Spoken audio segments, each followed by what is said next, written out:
Inaresto ng National Bureau of Investigation NBI kasama ang Armed Forces of the Philippines ang pinaghihinalaang sleeper agent ng China na sangkot sa mga aktibidad sa espiya na nagtatarget sa mga instalasyon ng militar at pulisya, gayon din ang mga kritikal na infrastruktura ng Pilipinas.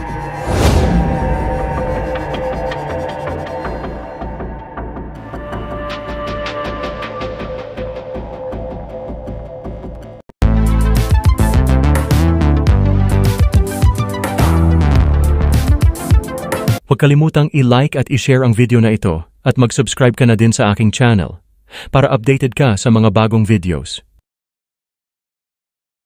Ang inarestong individual na kinilala bilang si Deng Yuanqing ay isang technical software engineer na konektado sa People's Liberation Army, PLA.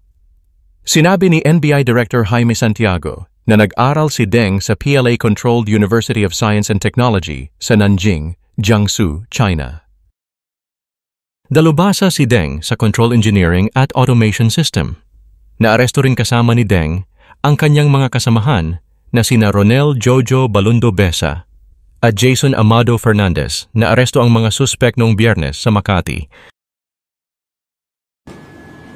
Yung kasama ho niya ay dalawang local cohorts. Yun yung nagdadrive ng vehicle at then meron siyang kasama, yung passenger. And then, with the directives ng ating subject, foreign national, meron na ho silang mapa kung saan iikot. In fact, ang plano ho nila, pagkatapos nilang maiikot yung buong Luzon, ang next target ho nila yung buong Visayas at Mindanao. So, hindi na po namin hinintay na magpuposisyon sa Visayas, pinuha na po namin through interdiction operation. And I think 5 years na siguro siyang nandito or even more. And we believe that, well, dinagdag namin siya sa sleeper kasi through our monitoring, yung galawan niya talagang nasa normal lang. Kaya na mag-blend in sa iba't ibang grupo. Hindi mo siya pantilin. Gumamit sila ng Toyota RAV4 na nilagyan ng mga advanced na espionage device, kabilang ang mga tool para sa pagkolekta at paghahatid ng data. Kabilang sa mga kagamitang na-recover ay isang GNSS RPK Global Navigation Satellite System na may kakayahang makabuo ng mga 3D na larawan ng mga target na istruktura. Ginamit ang mga kagamitang ito sa pag-survey sa mga critical na infrastruktura tulad ng mga kampo ng militar, mga opisina ng LGU, mga planta ng kuryente, mga kampo ng pulisya, at kahit na mga shopping mall. Napag-alaman din na sila ay nakikibahagi sa mga operasyon ng ISR o ang intelligence, surveillance, at reconnaissance operations sa prejudice ng ating pambansang depensa. Ang kanilang mga target ay halos kritikal na mga infrastruktura na konektado sa pambansang seguridad.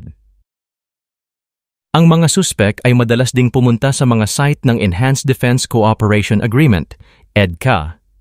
Sa pangkalahatan, sila ay nangongolekta ng data at mayroon silang isang remote application na sa real-time ay nagpapadala ng data sa malayo.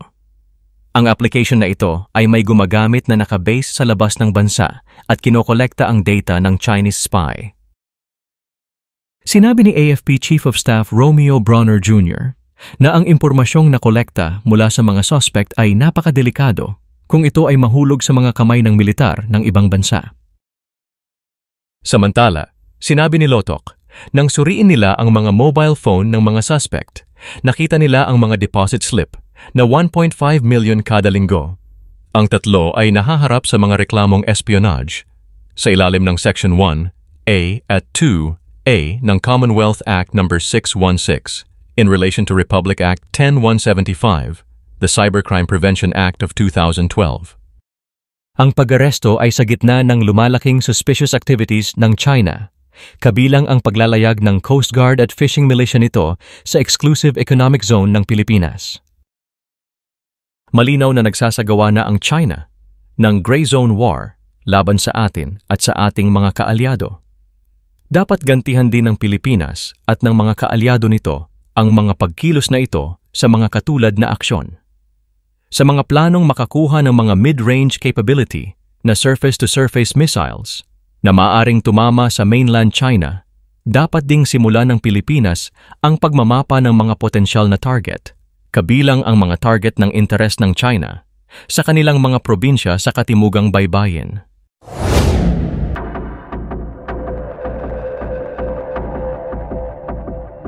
Ano ang masasabi nyo tungkol dito mga kamix? I-comment nyo na yan.